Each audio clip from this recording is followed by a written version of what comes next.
Here's Kurt. All right, welcome everybody. I'm going to get into you today because I know some of you are going to disagree and agree. I'm sure some of you will. And what I'm speaking of is I'm going to tell you right now who needs to be on this San Diego Padre roster come Peoria time, late February 2023. Before we get to there, though, I want to thank Cindy and Tony over at Hacienda Casablanca, as usual, our sponsors of this show since day one. If you're wondering where Hacienda is, 700 North Johnson in El Cajon, as you can see right on your screen. This is a great spot, folks. I just haven't. I've been over there as Kurt Bavacqua podcast guy, and I've been over there just going in the front door and not telling anybody I was coming. You get treated the same way. They're great people over there. All the waiters, waitresses, bartenders, the people at the front, and especially Tony and Cindy. That's, when I get treated, Kurt Bavacqua, the podcast guy. So, welcome to Dirty Kurt's Dugout. I know there's a lot of disappointed Padre fans out there. And we joined the ranks of the Met fans and the Dodger fans and all the rest of the teams that had high hopes going into the postseason and were disappointed. And you know what? It's just the way it goes. That's the way it is. Don't want to leave out our good friends over at Lacima Oil, your neighborhood Chevron stations down in the Kearney Mesa area. The one I like to go to is on Balboa and Genesee in Kearney Mesa. Say hello to Steve and Terrence. See how you guys agree with the things that I'm talking about today. One thing I want to remind you of is that we're still doing the YouTube poll. So everybody has to go to YouTube. You don't have to. I'm asking you to go to YouTube, subscribe, ring the bell, like, and then go to the comment section and tell me what your thoughts are. If you remember a couple of weeks ago, I did a share show with all of you, and I explained what the share show was. And basically what it is it's the players' participation, the players that were on the roster, their participation monetarily of postseason money. And the question I had for you was, in your mind, what does Fernando Tatis deserve? If anything, as part of the share amount. So whatever the amount of money is the San Diego Padres have earned because of them playing a National League Championship Series, they're not going to get the $300,000 to $450,000 that the winner of the World Series share is going to be. But I would imagine that the San Diego Padres are probably going to be around $100,000 a man. That's a guess on my part. $70,000 to $100,000. They had this shares meeting back in September. So they made these decisions. The people that made the decisions were the guys that were on the San Diego Padre roster for the entire season.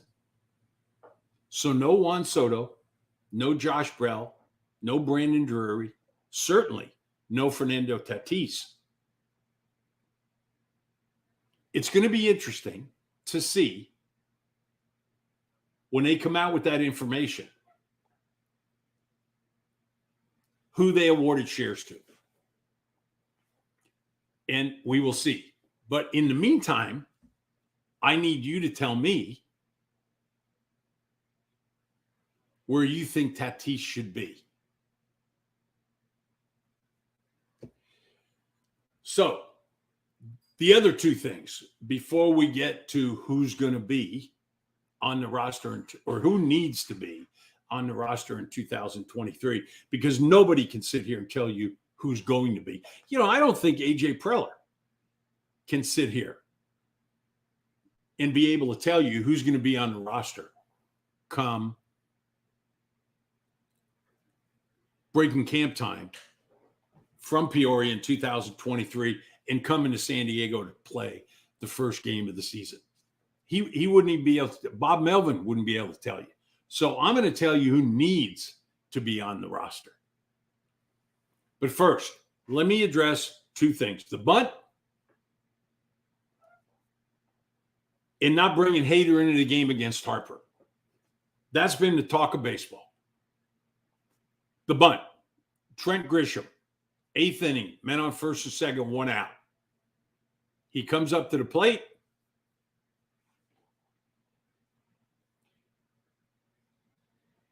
And he tries to bunt. And he bunts it back to the pitcher. He advances the runners. There's no outs. It's a great move. With 1 out, what needs to be done there, it needs to be a base hit or a foul ball. Doesn't have anything to do with the conversation that he had with Bob Melvin in the dugout before he even got on the on-deck circle. If this situation should arise and they bring in a left-hander, which they did, don't be afraid to lay one down. Well, you know what? Good hitters work on things. Good bunters work on bunting. Good outfielders work on caroms off the wall and going back on line drives and playing the wall. Those things come up and bite you in the butt in the offseason. Not the offseason, but the postseason. And it came up to bite Trent Grisham and the San Diego Padres, because even though he got the runners from second to third, he didn't do the job that he wanted to do. And I'm not picking on Trent Grisham there. I'm just telling you that it's not necessarily Trent Grisham's fault, other than the fact that the ball needs to be foul or a base hit. There's no in between. Now let's talk real quick about Hader not being in the game against Harper. And I'm going to set the record straight here. Robert Suarez was in a position to strike Bryce Harper out. He got beat. He got beat because of pitch location and pitch selection. Bryce Harper, if you look back, is one of the best postseason at-bats of all time. When you look back at that series, Bryce Harper had a great series. But you have to be able to get him out in that situation. And the pitch selection was poor. The pitch selection was called by Austin Nola. Therefore, I think the scouting department has to look at it and say, did we pitch him correctly? Because if you're calling for balls away in that situation, watching him swing the bat the way he had for that series, you didn't do a very good job of scouting. When you've got people in the booth hollering, this is the way to pitch Bryce Harper in this situation, and you're pitching him not necessarily the opposite, but a different way, something's wrong. Because a fastball, middle of the plate up to middle of the plate in and up, you strike Harper out there. I got Cousins saying hello. Joe, thank you. You tell Dorothy I said hello also. People from all over, even in other countries, watch us. Steve made a comment that he should get his share since he was part of the team.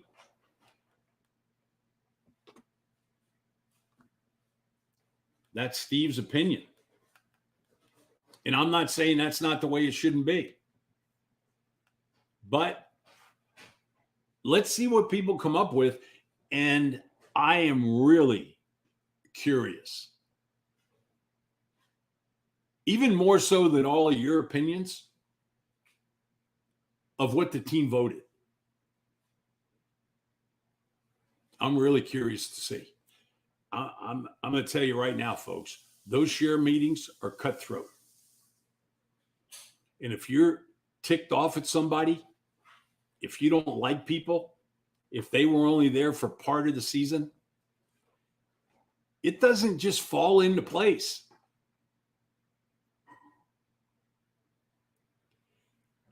I have heard stories.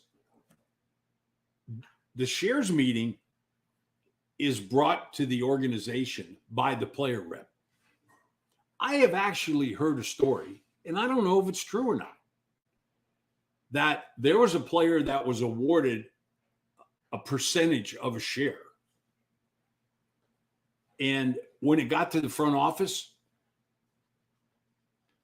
the player was paid $100. Now, this is a guy that spent a month or month and a half with the club. That's a slap in the face. It really is. And this wasn't anything recent. The reason, from what I understand, because the player rep and him didn't get along. There you go. All right. Here we go. Here's the guys that need to be on the San Diego Padre roster come Peoria time 2023. Pitchers: Yu Darvish, Joe Musgrove, Nick Martinez, Robert Suarez, Josh Hader, Blake Snell, and Morejon. I can't give up on that kid yet. Garcia is another one of my choices. If he's in the mix, it's okay with me. But those guys, for sure. I know. What about Stammen? What about Chris Matt? Decisions that are going to be made by the front office that if they are not on the team, I'm good with it. Because sometimes you just have to go forward. Producer Joe chimes in. One of his favorite players is Manaea. I'm sorry, but if Sean Manaea is not on this team next year, as good a guy as he is, I don't have a problem with it. You have to go on. You got to remember that. Decisions have to be made, and they're tough decisions. Infielders: Machado, Cronenworth, Hassam Kim, and Tatis.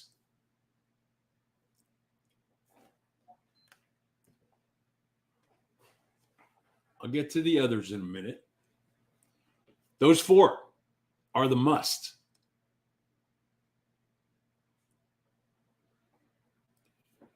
Catchers: Campusano, Austin Nola. You pay the man for what? Do you realize that Austin Nola is 32 years old and he made $700,000 last year?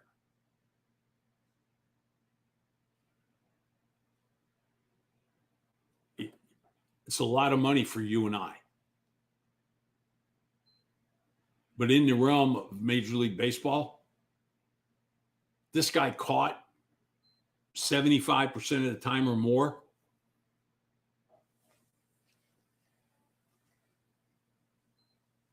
I didn't realize how much time Austin Nola spent in the minor leagues before getting his opportunity.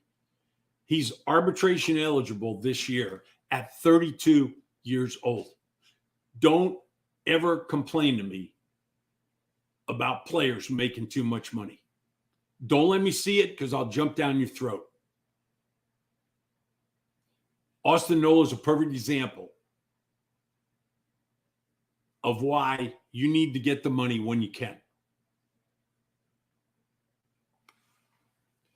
Now, let me tell you what I would do. I know. There's one guy that you didn't hear the name, Alfara. And again, if I can acquire Wilson Contreras for a reasonable amount of money and get him in that lineup with Machado, Soto, and Tatis, I'm going to try to do it. There's 2 acquisitions that could be made this winter that'll put this ball club over the top. And that's Wilson Contreras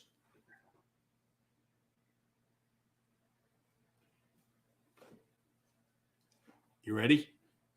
Anthony Rizzo. Is JB, is that really JB? Or somebody disguising themselves? Catchers need more. Oh, it must be JB because he said dirty. Hi, John. How are you, buddy? Johnny Bench, folks. Hall of Famer, greatest catcher there ever was. I'm telling you right now. You can talk about everybody you want to. Good friend. Good friend. Hope you're doing well down there, JB. I'm going through, as you can see, I'm going through the San Diego Padre roster for next year. You know, I just heard, oh boy, Marty Brenneman on a podcast going over the Reds roster, the greatest Reds player that he ever broadcast. If he making out a lineup, he didn't have George Foster in there. Can you believe that? I don't know what's going on with Girls 18 online here, Joe. We need to get them the hell off of our site. Yeah, that's the Johnny Bench is right, Joe. Nobody can see that. I'm not putting those up on the screen. Hi, Johnny. No. You can't get on and say hi, Johnny. You get on and say hi, Kurt. I already said hi to you.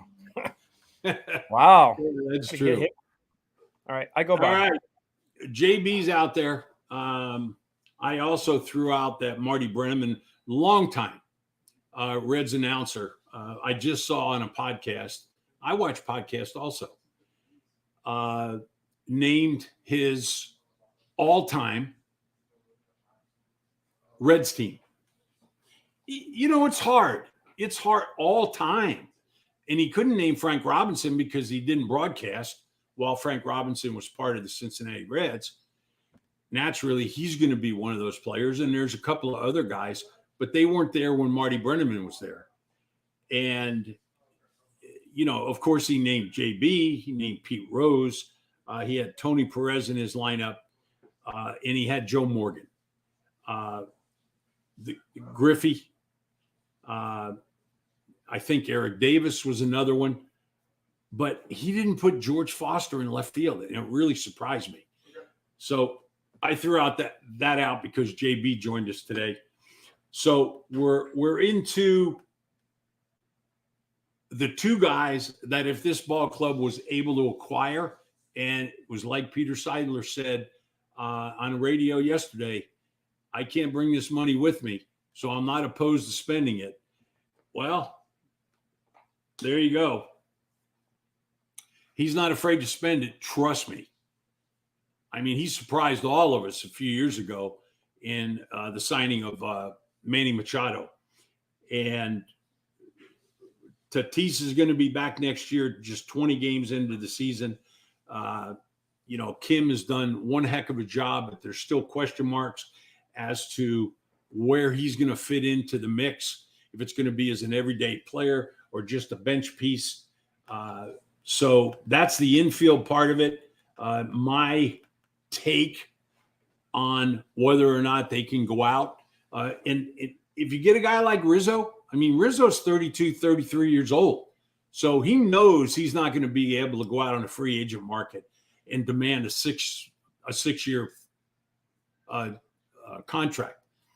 You know, if he gets 2 or 3 years, he's going to do well for himself. So why can't it be here? Bring him back. Bring him back.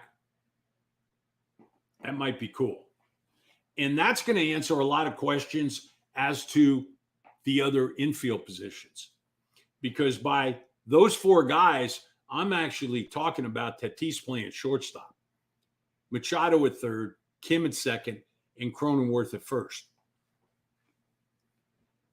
And don't tell me you're taking guys out of position. With all the shifts and everything that went on in the last few years, they played every infield position anyway. Now, the shifts aren't going to happen next year. It's going to be a little easier. Everybody is saying that infielders are going to need more range. I say nonsense. That's not true. You're going to see some outfield positioning that you've never seen before. That's how people are going to do what they're going to do with taking away from the shift. All right, outfielders. Here's another one you're going to love. Soto and Jose Azocar. Those are my 2 guys going into spring training. No, Grisham's not in the mix. Sorry, folks. He's not in the mix. And my others that are going to fit into this ball club are Drury, Nola, and Profar, if he doesn't go out of his mind and demand all kind of money. And I wouldn't be opposed to bringing Will Myers back. I would break camp with Dixon because he started to swing the bat pretty good at the end of the year. I'd like to see a little bit more of him in spring training and a little bit more of him coming off the bench at the beginning of the year, at least until Tatis comes back, and then make a decision on him. If there's another guy that steps in that swings the bat better than Dixon does, then have him. So that's my roster. What it is, 15 to 18 guys, naturally. There's a 26-man roster. But I'm not going to sit here and try to guess and go through all of the different things. That can be done with this ball club. No more than JB'd be able to do it with the Cincinnati Reds. You just can't do it. Okay, folks. Here is my World Series prediction for Game 1 and what you should do with the betting line and the over and under. Aaron Nola against Justin Verlander tomorrow. Game 1 of the 2022 World Series. The over and under 6.5 runs. I'm saying over and the Astros. Everybody can gripe and moan tomorrow night when things go wrong, as they will in most games, that there was too much time between the end of the National League Championship and American League Championship Series and the World Series. Players got stale. Pitchers lost their mojo, their location. Johnny Bench is off to a soccer game. We can't come up with excuses every time that something doesn't work out the way we want to see it work out. So it's the Astros and the over. That's my prediction for tomorrow. It was good to have all of you on. Certainly good to get a call in from Johnny Bench. Johnny Bench is a full-time dad now. I mean, if you'd have told me that 25 years ago, I would have said, there's no way. I mean, literally, he gets up every day at 5:45. John's living in Florida now. He fixes lunch for his kids to go to. Yeah, he's a late dad. He fixes lunch for his kids to go to school. It's all packed. He fixes them breakfast. They get up, feeds them breakfast, and then jumps in the car and brings them to school. Johnny Bench, from a full-time catcher to a full-time dad. One great guy. One great guy. And I can call him a friend. And I love that. All right. Stephen Anthony, before I go, asking if I think that Judge will re-sign with the Yankees. I don't think there's a chance in hell that Aaron Judge re-signs with the Yankees. Just a personal opinion. I know I wouldn't, and I know baseball fans can be nasty at times, but when you've done as much for that organization and that team as he did for it this summer and get booed because of 10 or 12 plate appearances in the series against the Houston Astros where he didn't hit home runs out of the ballpark, I don't want any part of that organization because I don't want any part of those fans. And I know it might be just a few. I think it was more than a few, because if it's just a few, then you can drown out the boos. But when you can actually hear them the way we heard them on television, it's more than just a few fans that are doing the booing. And it's uncalled for. They don't deserve Aaron Judge in New York. So another team is going to be lucky enough to get him. I don't know who that team's going to be, but we will see. There's going to be some interesting stuff going on this winter. But first, we have to see who's going to win the World Championship starting tomorrow night in Houston at Minute Maid Park with the roof closed and Justin Verlander on the mound for the Houston Astros and Aaron Nola, Austin Nola's brother, on the mound for the Philadelphia Phillies. Tom Drake just chimed in. He's our Chevron guy, by the way. Our buddy, been with this broadcast since the get-go. He thinks that Aaron Judge going to the Giants. Well, they certainly have the money.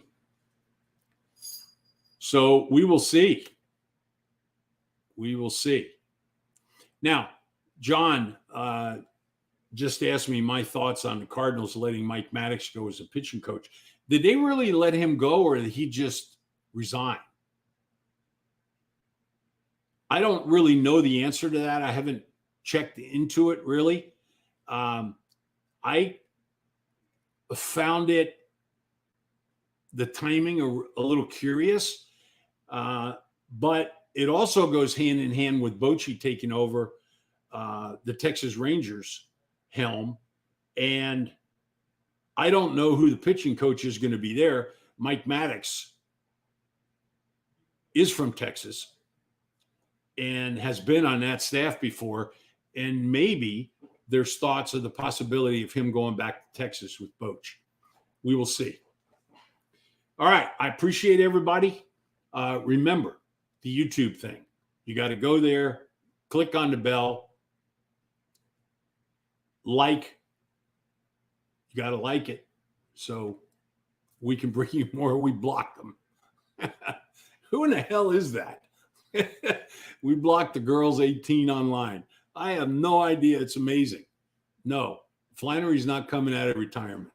He's made that perfectly clear. He's not going to join Boch. So Flan's going to stay in Encinitas around here. And Flan doesn't live too far from me here. And he also has a place a little a little ways from Carpinteria up above LA that him and Donna like to go to and just sit back and relax. He's got a guitar in his hand. He's out on the porch. And you know what? No social media, no internet. You know what? That would drive me a little crazy. I got to admit, I couldn't live off grid, and this place is off grid, and but it fits right in with Flan. It really does. And he drugged Donna in there with him, his beautiful wife of forever. So let's see who's going to win this game tomorrow. I'm going to be back on with you next Thursday for sure. And I will do some lives on Facebook, so keep track. It was good talking to everybody. Joe, producer Joe, thanks as usual. Tony and Cindy, got to thank you guys over at Hacienda Casablanca for your continued support, along with Tom Drake and all of you people that join us week in and week out and that make the comments and like this show. But don't forget about that Tatis thing. I'm really curious. I'm really curious. And if you know me and you've seen this show as much, or you know me personally, you know that I'm not going to continue to harp on something if I'm not really curious about it. And I can't wait to see how this club voted as far as Tatis getting a share of the postseason money. And I can't wait to see how you guys voted on it. So don't forget to do that. And we'll see what this roster is going to look like. It's going to start taking effect, the shape of this thing, as soon as this World Series is over, because that's when people are going to opt in and out of contracts, and people are going to file for free agency, or they're going to sign with the teams that they're with. So it's going to be interesting. And we'll keep you all up on it. So stay tuned. And until next time, this is Kurt Bavacqua saying goodbye, everybody.